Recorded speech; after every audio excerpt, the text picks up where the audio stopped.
मी doctor Chaitali Sharad Chavan, तालुका Vaijapur, PSC Ladgaon, जिल्हा छत्रपती संभाजीनगर येथे कार्यरत आहे। महाराष्ट्र शासनाची जी सर्वात महत्त्वाची मोहीम आहे सिकल सेल ॲनिमिया याबद्दल थोडीशी माहिती देत आहे। सिकल सेल ॲनिमिया हा जेनेटिक म्हणजे अनुवंशिक आजार आहे। त्यामध्ये आरबीसीचा जो शेप असतो तो चेंज होऊन आपल्या ज्या रक्तवाहिन्या असतात त्यांना ब्लॉक करून तीव्र वेदना, परत ॲनिमिया यासारखे लक्षणं परत दिसून येतात। त्यामध्ये आपण हा आजार लवकरात लवकर डिटेक्ट करून त्याला प्रिव्हेंट कसं करता येईल याबद्दल ही मोहीम आहे।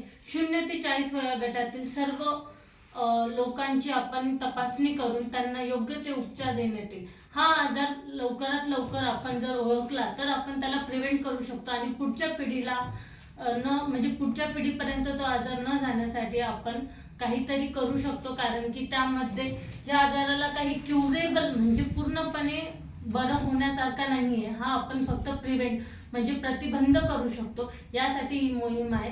तरी सर्व लोकांना मी सांगू इच्छिते की पूर्ण आमच्या टीमला तुम्ही थोडंसं सहकार्य करून त्यांचं जी रक्ताची तपासणी आहे सॉल्युबिलिटी टेस्ट ती करण्यामध्ये मदत करावी। थँक्यू।